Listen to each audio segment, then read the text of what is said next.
উপস্থিত হযরত হাজিরিন, সম্মানিত মুরব্বিয়ানি আযম, আমার সমবয়সীর তরুণ ভাইরা, বাড়িতে অবস্থানরত পর্দাশীলা সম্মানিতা মা ও বোনেরা, সর্বপ্রথম আপনাদের সকলকে রাসূলুল্লাহ সাল্লাল্লাহু আলাইহি ওয়াসাল্লামের শেখানো বাণী দ্বারা সালাম করছি। আসসালামু আলাইকুম ওয়া রাহমাতুল্লাহি ওয়া বারাকাতুহু।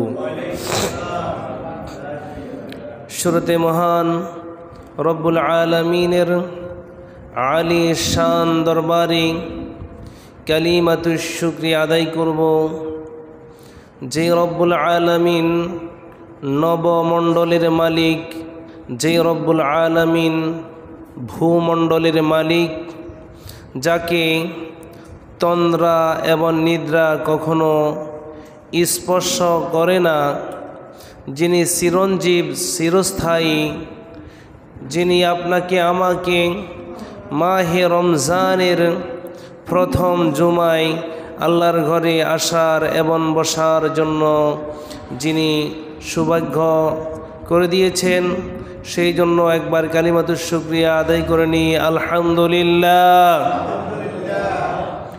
অসংখ্য অগণিত লক্ষ কোটি দরুদ ও সালাম প্রেরণ করব সর্বকালের সর্বশ্রেষ্ঠ মহামানব, মহানবী, নবীদের নবী, বিশ্বনবী জনাব মুহাম্মদুর রাসূলুল্লাহ সাল্লাল্লাহু আলাইহি ওয়াসাল্লামের উপরে দরুদ ও সালাম সাল্লাল্লাহু আলাইহি ওয়াসাল্লাম। যেই নবীর উপরে দরুদ না পড়ার কারণে আল্লাহ রাব্বুল আলামিন জিবরাইলের মাধ্যমে ধ্বংসের ঘোষণা দিয়েছেন। আল্লাহর নবী, বিশ্বনবী জনাব মুহাম্মদুর রাসূলুল্লাহ সাল্লাল্লাহু আলাইহি ওয়াসাল্লাম রমজানের প্রথম জুমায় বিশ্বনবী খুতবা দেওয়ার জন্য মিম্বরে দাঁড়ালেন। জিবরাইল আমিন বললেন, ধ্বংস হোক ওই ব্যক্তি। বিশ্বনবী বলছেন আমিন। বিশ্বনবী যখন দ্বিতীয় মিম্বরে দাঁড়িয়ে গেলেন, জিবরাইল আমিন বলেন, ধ্বংস হোক ওই ব্যক্তি। বিশ্বনবী বলছেন আমিন। তৃতীয় মিম্বরে যখন বিশ্বনবী দাঁড়িয়ে গেলেন, জিবরাইল আমিন বলছেন, ধ্বংস হোক ওই ব্যক্তি।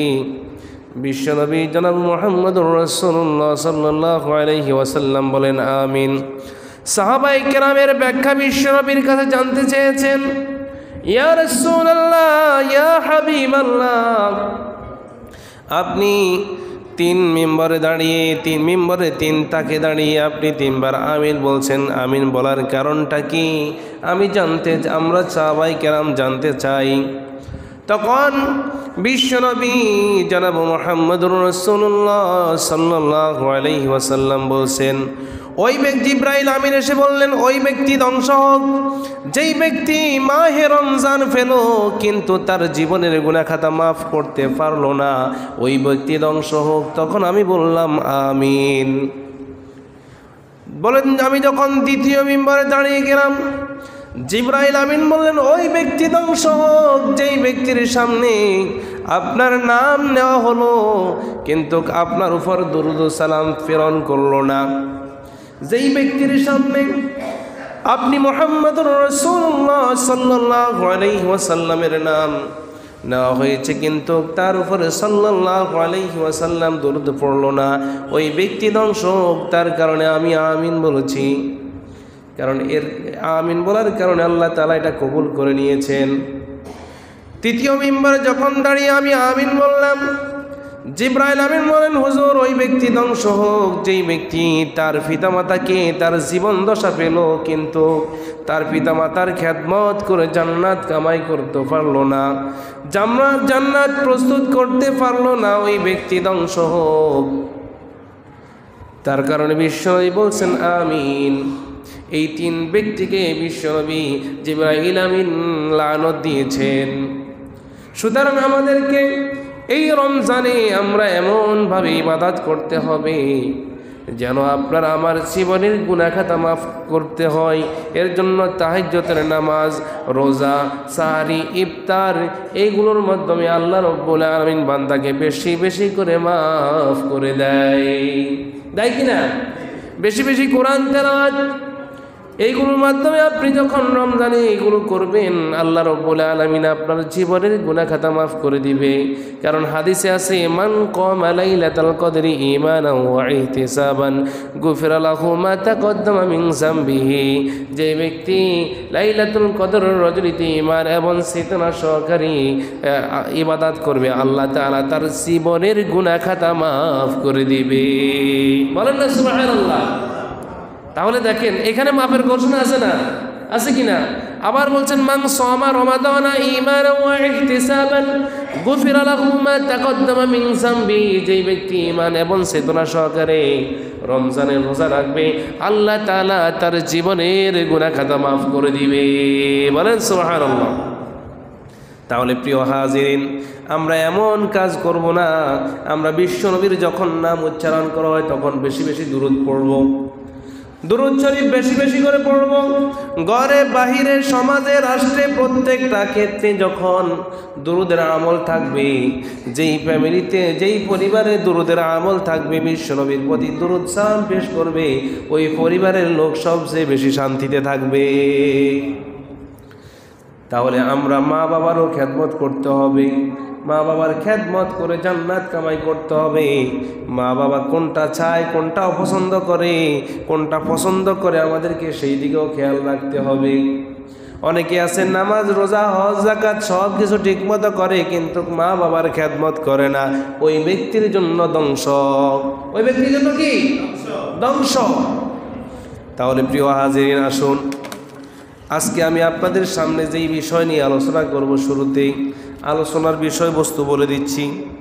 আজকের আলোচনার বিষয় হচ্ছে আপনার ইফতারের গুরুত্ব ও ফজিলত, সাহারির গুরুত্ব ও ফজিলত, এমনকি যারা রমজানের রোজা রাখতে না পারে তাদের করণীয় কি।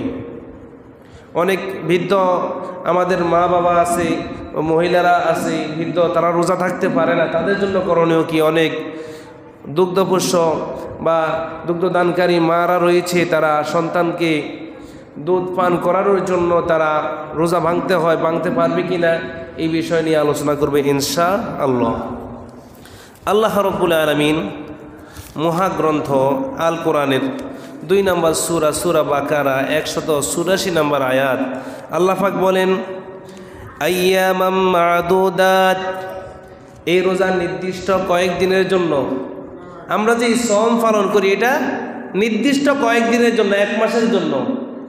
12 মাসের ভিতরে 1 মাসের জন্য এই রোজাটা আমি আল্লাহ রাব্বুল আলামিন ফরজ করেছি, এটা নির্দিষ্ট কয়েকদিনের জন্য। ফামান কানা মিনকুম মারিদান আও আলা সাফারিন ফাইদ্দাতুম মিন আইয়ামিন উখর। আল্লাহ রাব্বুল আলামিন বলছেন, অতঃপর তোমাদের কেউ যদি সফরে থাকে অথবা অসুস্থ থাকে, তাহলে সেই দিনগুলোর গণনা করে সেই রোজা রাখবে। বলেন সুবহানাল্লাহ। মানে আল্লাহ পাক বলছেন রমজানের রোজা এটি নির্দিষ্ট কয়েকদিনের জন্য। এই রোজা রাখার সময় তোমাদের কেউ যদি অসুস্থ থাকে, কি থাকে? মিনকুম মারিদন, মানে তোমাদের কেউ যদি অসুস্থ থাকে, কি থাকে? আও আলা সাফারিন, যদি সফরে থাকে, মুসাফির, তার মানে কি? মুসাফির। ধরেন আপনি নোয়াখালী থেকে ঢাকা যাবেন, এটা একটা লং জার্নি কিনা? Long journey.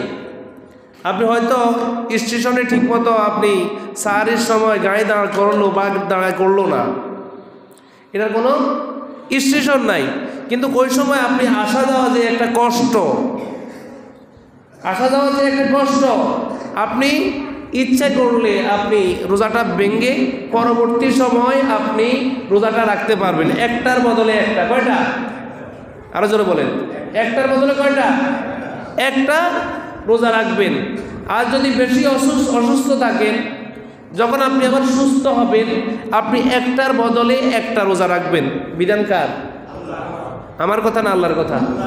সূরা বাকারা 184 নম্বর আয়াত খুললে এই কথাটা স্পষ্ট, আপনি বাংলা কোরআন শরীফ যেগুলোর অর্থসহ আছে আপনি সেগুলোতে খুঁজে পাবেন, এভাবে লেখা আছে। তাহলে আল্লাহ পাক বলছেন, তাহলে তারা নির্দিষ্ট এই সফরে অথবা অসুস্থ থাকলে পরবর্তী সময়ে এই রোজাটা আদায় করে নিবে। তারপরে যদি সে আদায় করতে না পারে, ওয়ালাল্লাযিনা ইউতিকুনাহু ফিদিয়াতুন তুআমু মিসকিন, আল্লাহ রাব্বুল আলামিন বলছেন যদি তাদের পক্ষে এটা সম্ভব না হয় তাহলে সেই মিসকিনদেরকে খাদ্য দিবে, ফিদিয়া দিবে। কি দিবে? ফিদিয়া দিবে। ধরেন আপনার একজন বৃদ্ধ দাদা আছে বা দাদি আছে, বা আপনার নানা আছে, নানি আছে, বা মা বাবা আছে, একেবারে অসুস্থ, আর সুস্থ হওয়ার কোনো লক্ষণ তার ভিতরে নাই, ভবিষ্যতে সেই রোজা রাখার কোনো সম্ভাবনাও নাই। এরকম অনেক রোগী আছে না, বাড়িতে বেডে শুয়ে আছে, সারাক্ষণ ওষুধ আর ওষুধ, মানে ওষুধ নাই, তার গতিও শেষ, এরকম অবস্থা। এরকম যদি কোনো বৃদ্ধ পুরুষ অথবা নারী থাকে, একেবারে যায় তার অবস্থা, তাহলে সেই রোজা রাখবে না। সেই রোজা কী করবে না? রাখবে না। এর পরিবর্তে সেই একজন মিসকিনকে, ধরেন আপনি একদিন রোজা রাখলে যেমন নাকি ইফতার খাওয়ার সময় ইফতার খাবেন, আবার ভোর রাতে ভাত খাবেন, আবার হাজরাতে ভাত খাবেন, 3 বেলা খাওয়ার যে খরচ, এই খরচটা আরেকজন মিসকিনকে দিয়ে দাও, তাহলে তুমি এটার সওয়াব পেয়ে যাবে। বলেন না সুবহানাল্লাহ। আমার কথা বুঝেন নাই নাকি? বুঝেছেন আমার কথা? মানে আপনি রোজা রাখার জন্য যেগুলো খাওয়ার জন্য যে আপনার টাকা খরচ হবে, ওই টাকা পরিমাণ, ধরেন আপনার একজন বৃদ্ধ মা যদি 30 দিন রোজা রাখতে না পারে, তাহলে 30 দিন উনি কত টাকা পরিমাণ খাওয়া খেতেন, ওই টাকাগুলো তুমি একজন মিসকিনকে দিয়ে দাও, সেই যখন রোজা রাখবে, এই রোজা রাখার কারণে আল্লাহ রাব্বুল আলামিন ওই তোমার মা অথবা বাবা যে অসুস্থ, সেই রোজা রাখার সওয়াব পাবে। বলেন না সুবহানাল্লাহ। কথা ক্লিয়ার? আর যারা মুসাফির, তারা ওইখান থেকে ফিরে আসি, তারা পরবর্তী সময় এই একটার বদলে একটা রোজা রাখবে। কেউ যদি ইচ্ছাকৃতভাবে একটা রোজা ভঙ্গ করে, তাহলে সেই 60টা রোজা জরিমানা দিতে হয়। সুস্থ সবল, কোনো কাজ নাই, কর্ম নাই, বাড়িতে বসে রোজা ভেঙে ফেলছে, এরকম লোক আছে না? দোকানপাটে বসে সিগারেট খাইতেছে, দোকানপাটে খেলা সে রোজারে ভেঙে ফেলতেছে। এরকম লোকে কেউ যদি রোজা ভঙ্গ করে, 60টা রোজা জরিমানা। কয়টা?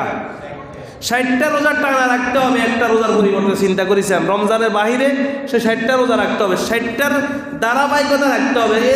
এর 60টার ভিতরে যদি একটা রোজা ভাঙে, আবার 60টা, আবার কয়টা? 60টা রোজা রাখতে হবে। যদি 60টা রোজা রাখতে না পারে, তাহলে 60 জন মিসকিনকে 2 বেলা খাদ্য খাওয়াইতে হবে। একটা রোজার জরিমানা কত মারাত্মক না?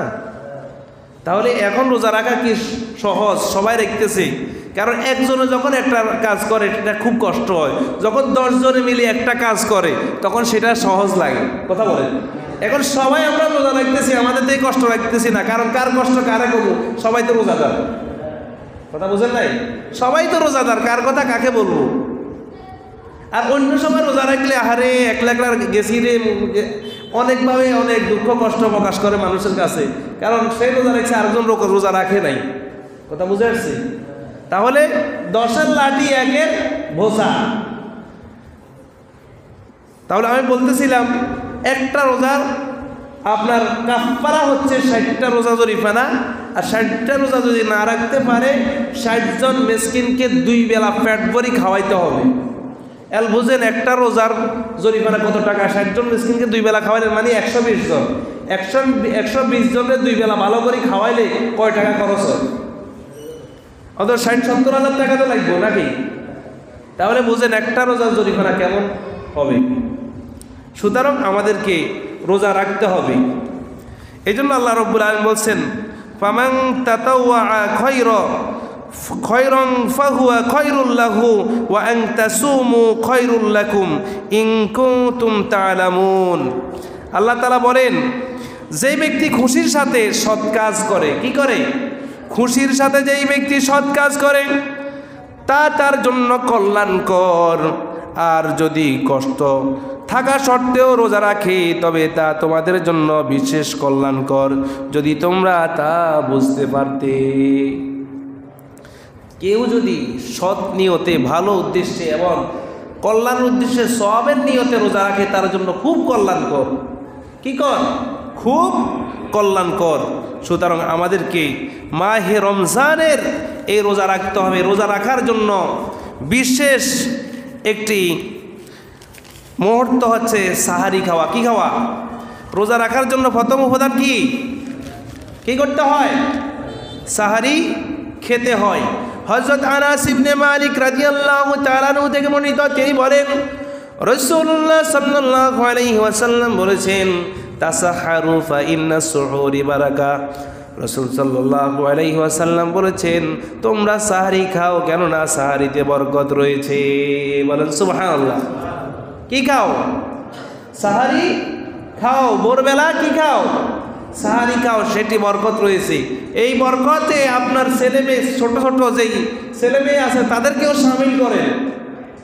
আমরা নিজেরা সাহারি খাই, আমাদের সন্তান 8 বছর 5 বছর এগুলো বাচ্চাদেরকে আমরা ডাকি না, ঘুম থেকে জাগিয়ে দেয়। তারা রোজা থাকতে পারলে না পারলে কোনো অসুবিধা নাই, সাহারি খামান, সেই তাকে বরকতের অধিকারী করুন।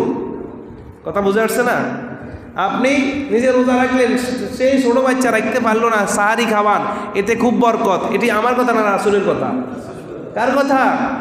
রাসূলের কথা। বুখারী শরীফের 1923 নম্বর হাদিসে এই হাদিসটা এসেছেন। হযরতে আমর ইবনুল আস রাদিয়াল্লাহু তাআলা থেকে বর্ণিত, তিনি বলেন রাসূল সাল্লাল্লাহু আলাইহি ওয়াসাল্লাম বলেছেন, ফাসলু মা বাইনা সিয়ামিনা ওয়া সিয়ামি আহলিল কিতাবি আকলাতুস সাহার। রাসূল সাল্লাল্লাহু আলাইহি ওয়াসাল্লাম বলেছেন, আমাদের এবং আহলে কিতাবদের সিয়ামের মধ্যে পার্থক্য হলো সাহারি খাওয়া। মানে আমরা আর ইহুদি খ্রিস্টানদের মানে সাহারির মধ্যে বেশ কম আছে। আমরা সাহারি খেয়ে রোজা রাখি, তারা সাহারি খায় না। তারা কি খায় না? সাহারি খায় না। এই হাদিসটি এসেছে মুসলিম শরীফের 2440 নম্বর হাদিসে। অন্য হাদিসে বিশ্বনবী জনাব মুহাম্মদুর রাসূলুল্লাহ সাল্লাল্লাহু আলাইহি ওয়াসাল্লাম বলেন, ইন্নাহা বারাকাতান আতাকুমুল্লাহু ইয়াহা ফালা তাদউ। রাসূল সাল্লাল্লাহু আলাইহি ওয়াসাল্লাম বলছেন, নিশ্চয় এতে বরকত রয়েছে, আল্লাহ তাআলা এই বরকত তোমাদেরকে দান করেছে, অতএব তোমরা তাকে ছাড়বে না। সাহারি খাওয়াতে বরকত রয়েছে। এই বরকতটা শুধু উম্মতে মুহাম্মাদিকে আল্লাহ রাব্বুল আলামিন সাহারি খাওয়ার বরকত দান করেছেন। সুতরাং তোমরা এই সাহারি খাওয়া তোমরা ছাড়বে না। অন্য হাদিসে বিশ্বনবী জনাব মুহাম্মদুর রাসূলুল্লাহ সাল্লাল্লাহু আলাইহি ওয়াসাল্লাম বলেন, আমি রমজান মাসে রাসূল সাল্লাল্লাহু আলাইহি ওয়াসাল্লামকে সাহারি খাওয়ার জন্য আহ্বান করতে এবং বলতে শুনেছি, তোমরা সকলে পবিত্র আহারের দিকে এগিয়ে আসো। রাসূল সাল্লাল্লাহু আলাইহি ওয়াসাল্লাম পবিত্র সাহারি খাওয়ার জন্য মানুষদেরকে ডাকাডাকি করতো। কি করতো? তোমরা পবিত্র খাবারের দিকে এগিয়ে আসো, এতে খুব বরকত রয়েছে। আপনি নিজে একা একা সাহারি খেলেন, আপনার পার্শ্ববর্তী কেউ খেতে পারলো না, তাকে ডেকে উঠান, সে ঘুমে আছে, তাকে জাগ্রত করে তুলেন। তাকে কি করে তুলেন? জাগ্রত করে তুলেন। হযরত আবু হুরায়রা রাদিয়াল্লাহু তাআলা আনহুর বর্ণনা একটি হাদিস এসেছে, আবু দাউদ শরীফের 2345 নম্বর হাদিস। আল্লাহ রাসূল বলছেন, নি'মা সুহুরুল মুমিনিত তামার। মুমিনের জন্য উত্তম সাহারি খাওয়ার পরে উত্তম কাজ হলো মানে খেজুর খাওয়া। কি খাওয়া? খেজুর দিয়ে সাহারি খাওয়া উত্তম। মানে আপনি বারটা ফ্যাট ভরে খাওয়ার পরে দুই একটা খেজুর খান, দুই একটা কি খান? খেজুর খান। খেজুর খেলে সারাদিনের ক্লান্তি, যে কষ্ট আপনার আমার ভিতরে অনুভব হবে, সেগুলো আল্লাহ তাআলা দূর করে দিবে। বলেন না সুবহানাল্লাহ। আপনি যখন সাহারি খেলেন, অনেক সময় আমাদের শেষ প্রান্তে চলে আসে সময়। অনেক সময় আমরা ঘুম থেকে দেরিতে উঠি, বা অনেক সময় আমরা টের পাই না, অথচ মানুষের ডাকলে আমরা খেতে বসি, হয়তো আর 5 মিনিট 10 মিনিট আছে, এমন সময় নিয়ে আমরা খাওয়া খেতে বসি কি বসি না? আরো জোরে বলেন, বসি।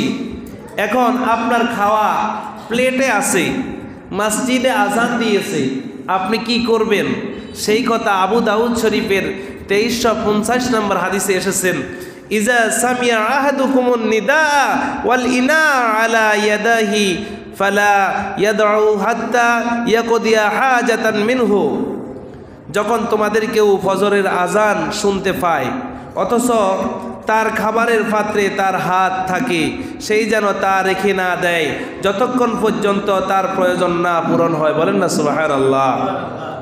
মানে যখন মসজিদে আজান দেয়, কেউ যদি আজান শুনতে পায় অথচ তার প্লেটে হবে 2-1 লোকমা খাইছে, এখন বাকি লোকমা এখনো বাকি আছে, এখনো অনেক, তার কারণ তার পেট তো সারাদিন রোজা রাখতে হলে তো তার পেট ভরতে হবে না, পুরা লাগবে। এখন আল্লাহ রাসূল বলছেন সেই যেন তার খাওয়াটা সম্পূর্ণ খেয়ে নেয়, সেই যেন সেখান থেকে বিরত না থাকে। বলেন না সুবহানাল্লাহ। দেখেন ইসলাম কত সোজা, ইসলাম কত সোজা, আমরা সেটাকে কঠিন করে দিয়েছি। আমরা মনে করি যেহেতু হুজুরে আজান দিয়ে দিয়েছে, সাহারির শেষ সময় হয়ে গেছে, এখন খাওয়া আছে আর খাবো না, এটা আমরা মনে করি কি করি না। সব মসজিদ থেকে যখন ঘোষণা দেয় সাহারি খাওয়ার সময় শেষ, তখন আমাদের পেটের ভিতরে কামড় দেয়, আর বাদ যেগুলো প্লেটে আছে সেগুলো আর খাই না। এরকম হয় কি হয় না? আর যখন হয় কি হয় না, খাওয়া সম্পূর্ণ খেয়ে নেবেন, খেয়ে নেওয়ার পরে তারপর থেকে আপনার সব খাওয়ার শেষ হবে, আপনার সময় শুরু হবে। কথা বুঝে আসছেন কি? আমার কথা বুঝতে কারো কষ্ট হয়েছে? তো তাহলে আওয়াজ এত আসতে দেন কেন? বুঝতে কষ্ট হয়েছে? আচ্ছা, আওয়াজ দিন, একটু জোরে আওয়াজ দিন।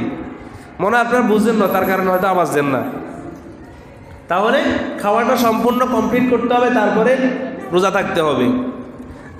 আবার আরেকটা কথা, অনেকে আছে ঘুমে থাকি, আমরা কি থাকি? ঘুমে থাকি, কিন্তু সাহারি খাওয়ার সময় শেষ।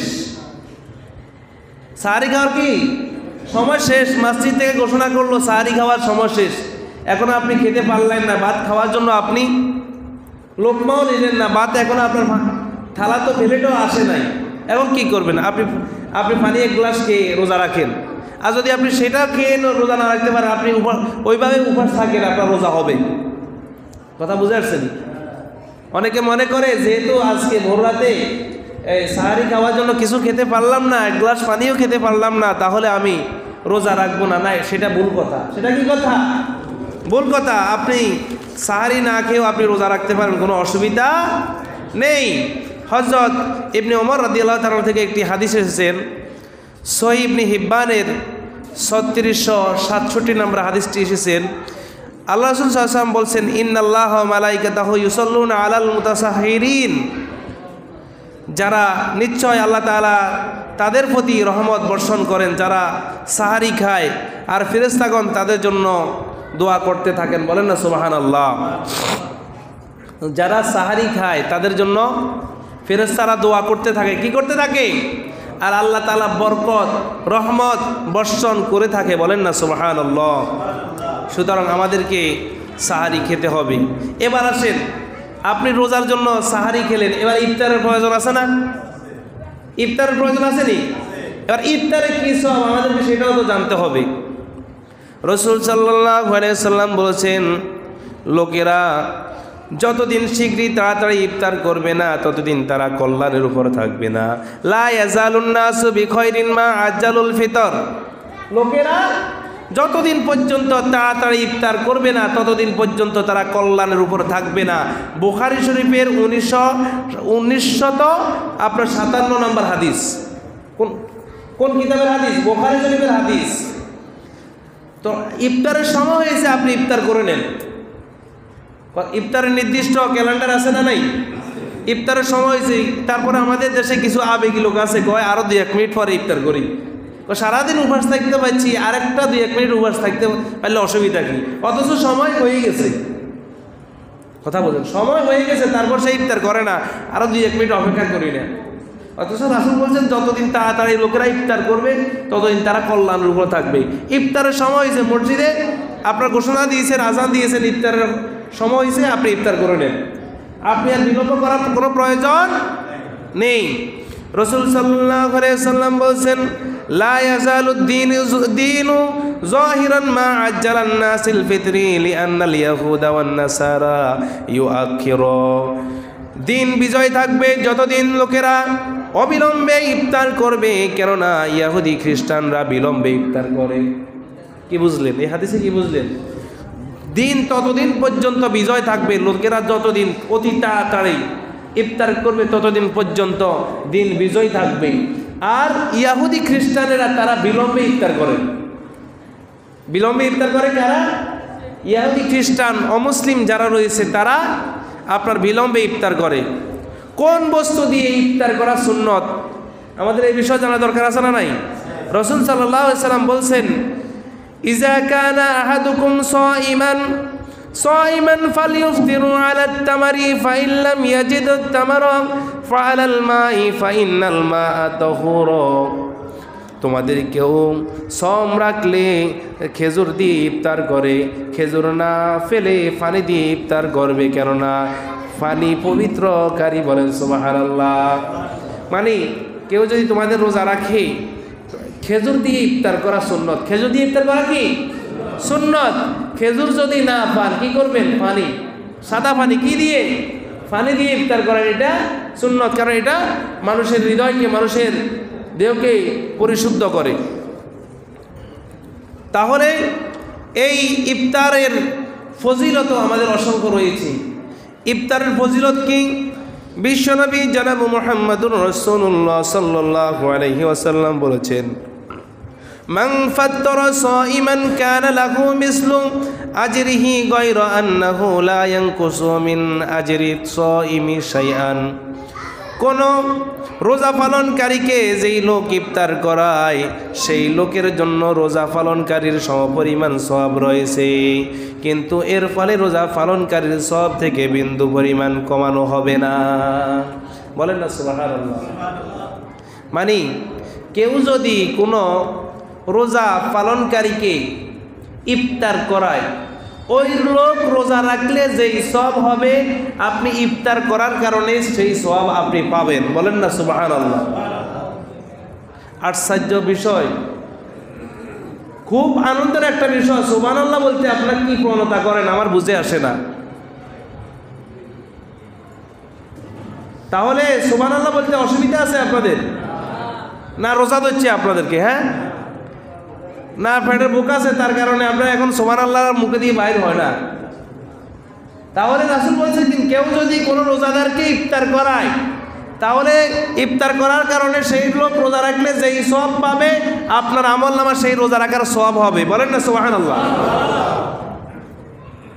আপনার যেই লোক রোজা রাখলো, ইফতার করালেন, তার রোজার থেকেও বিন্দু পরিমাণ কমতি হবে না। আপনি একজনকে ইফতার করালেন, সেই রোজা রাখলে সওয়াব হইল, আপনার সওয়াব হলো, কিন্তু তার রোজার একদিন রাখছে, এর থেকে বিন্দু পরিমাণ কমতি হবে না। কিন্তু আমরা এখন রোজাদারদেরকে ইফতার করাতে চাই না। অন্তত চেষ্টা করবেন দৈনিক 1-2 জনকে হলো অন্তত ইফতার করানোর জন্য। কথা বুঝে আসছেন? 1-2 জন আমাদের মসজিদে বা এটার একটা সিস্টেম রয়েছে ইফতারের। এক এক দিন এক একজনে ইফতার করায়, তালিকা আছে, এখনও কয়েকজনের তালিকা বাকি আছে ইফতারের। আপনি যদি ইচ্ছা করেন হুজুর আমি একদিন ইফতার করাবো, এখানে তালিকা খালি আছে, তাহলে আপনি করাতে পারবেন, এর সুযোগ আপনার জন্য আছে। যদি আমাদের তালিকার বাইরেও বেশি হয়ে যায় অসুবিধা নাই, দুই জনে একসাথে ইফতার করান। কথা বুঝে আসে নাই? আর যদি এখানে যদি না পারেন, বাড়িতে অনেক গরিব, অনেক বাড়িতে অনেক মহিলা গরিব আছে না নাই?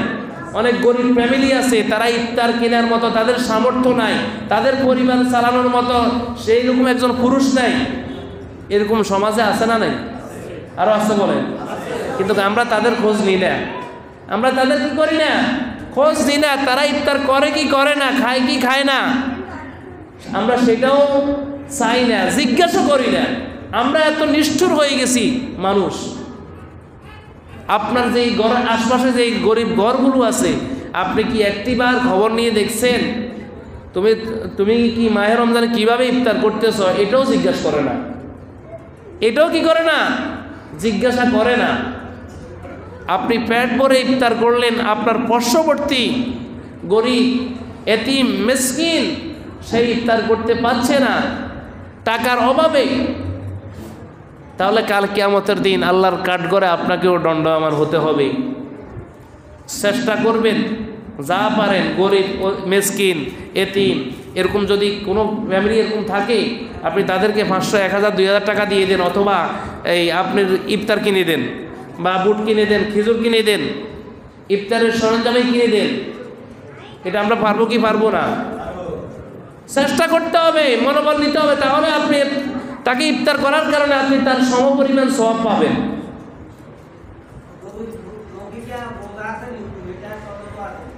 এইটা আর একটা কথা, আপনি যে কথা বলছেন রোজাদারদেরকে নেবেন, কাদেরকে?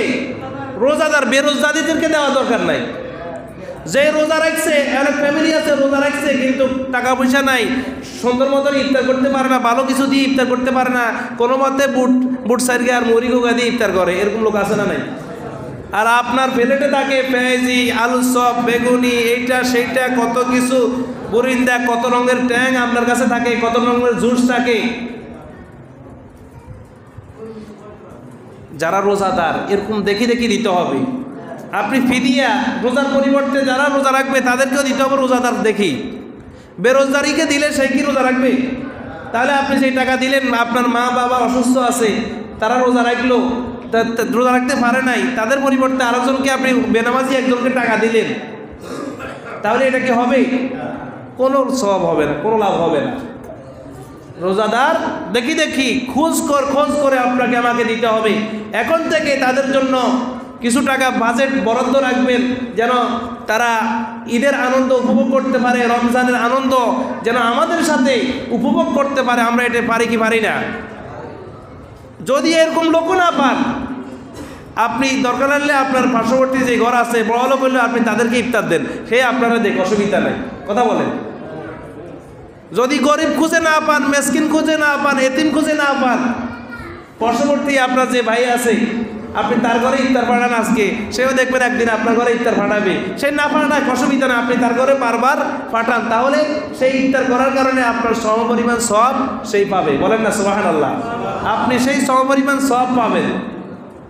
এটা অনেক ফ্যামিলিতে আছে, কিন্তু আফসোস হলো আমাদের বাড়িতে ঘরে আমরা এইভাবে ঝগড়া বিবাদে আমরা লিপ্ত রয়েছি, একজনের মুখও একজনের চাইতে রাজি নয়। কথা বলেন। একজনের মুখও স্যারও আমরা চাইতে রাজি নয়। কথা বলেন। এরকম পরিস্থিতি হয়েছে। অন্তত মাহে রমজানের উসিলা করে তার সাথে সম্পর্ক গভীর করেন, সম্পর্ক ভালো করেন। আপনি নামাজ, রোজা, হজ, যাকাত সব কিছু করলেন, কিন্তু আত্মীয়তার সম্পর্ক ঠিক রাখলেন না, আপনার নামাজ, রোজা, হজ, যাকাত কোনো কিছু আল্লাহর দরবারে কবুল হবে না। কোরআনের আয়াত, অসংখ্য হাদিস এসেছে, যেই ব্যক্তি আমার বান্দার সাথে সম্পর্ক ছিন্ন করে, আল্লাহ তাআলা বলেন আমিও তার সাথে সম্পর্ক ছিন্ন করি। কথা বলেন। আপনি আমি নামাজ, রোজা, হজ, যাকাত কি জন্য করি? আল্লাহকে পাওয়ার জন্য। কি জন্য? আল্লাহকে পাওয়ার জন্য, সওয়াব পাওয়ার জন্য আপনি আমি নামাজ, রোজা, হজ, যাকাত, দান, সদকা, ভালো কাজ করি। কথা বলেন ঠিক কিনা? কিন্তু এই ভালো কাজগুলো করলেন, কিন্তু যেই জায়গাতে সম্পর্ক জোড়া আছে সেই জায়গাতে যদি সম্পর্ক ছিন্ন থাকে, তাহলে আপনার নামাজ, রোজা কি আল্লাহর দরবারে যাবে? আল্লাহ বলেন যতদিন পর্যন্ত তুমি বান্দার সাথে সম্পর্ক জোড়া লাগবে না, ততদিন পর্যন্ত তোমার নামাজ, রোজা, হজ, যাকাত আমি কোনো কিছু কবুল করব না। সম্পর্ক জোড়া আছে, আমল আল্লাহর অ্যাকাউন্টে যোগ হবে। আর সম্পর্ক বিচ্ছিন্ন, আপনার অ্যাকাউন্ট খালি। কথা বুঝে আসছেনি? একটা জগ, আপনি একটা কলসি পুরাচ্ছেন, ওই কলসির নিচ দিয়ে যদি আপনার ফুটা থাকে, এবার যতই আপনি পানি কল চিপতেছেন, আপনার কলসি কি পুরবে? আমার কথা বুঝেন নাকি? কলসি পুরবে? পুরবে না। পুরবে না কেন? কারণ নিচ দিয়ে ফুটা, নিচ দিয়ে কি ফুটা, তার কারণে পুরবে। আপনার আল্লাহর সাথে আমলে আপনার ফুটা, আপনি যতই আমল করবেন আমল সব বাইরে যাবে, আপনার অ্যাকাউন্ট নাম্বারে যোগ হবে না। কি আমার কথা বুঝেন নাকি? বুঝছেননি? আচ্ছা, তাহলে সম্পর্ক ঠিক রাখতে হবে। আত্মীয় স্বজন সে আপনার সাথে না মাতো, আপনি তার সাথে কথা বলেন, একবার, বারবার, শতবার তার সাথে কথা বলেন, তাহলে আপনার সম্পর্ক আল্লাহর সাথে ঠিক থাকবে। কথা বুঝে আসছেন? হেতে যতই হাজি সাহেব হোক, যতই কাজী সাহেব হোক, যতই ভালো লোক হোক, কোনো লাভ নাই, কোনো লাভ নাই, কোনো আমলে কোনো মূল্য নাই। শুধু কল রে কালা করিয়া লাইছে, এরকম অনেক লোক আছে না নাই? কপাল কালো করে ফেলছে, কিন্তু ভাইয়ের সাথে ভাই মাতে না, মার সাথে মাতে না, মায়ের সাথে কথা বলে না, বাবার সাথে কথা বলে না, ভাই বাড়াদের সাথে কথা বলে না।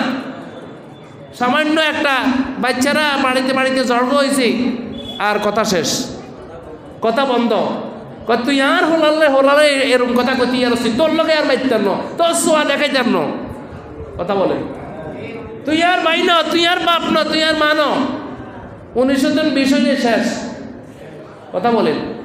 প্রিয় হাজরিন, আসুন মাহে রমজানে যদি জীবনের গুনাহ মাফ করতে চান, আত্মীয়তার সম্পর্ক ঠিক রাখেন, গরিব মিসকিনের খবর নেন, 5 ওয়াক্ত নামাজ জামাতে পড়েন, ইফতার করেন, ইফতার আরেকজনকে করান, সাহারি খান, তাহাজ্জুদ পড়েন, আল্লাহর কাছে তাসবিহ তাহলিল পড়েন, কোরআন তেলাওয়াত করেন, আল্লাহর কাছে দোয়া করেন, আল্লাহ তাআলা আপনাকে আমাকে পরিবর্তন করে দিতে পারেন।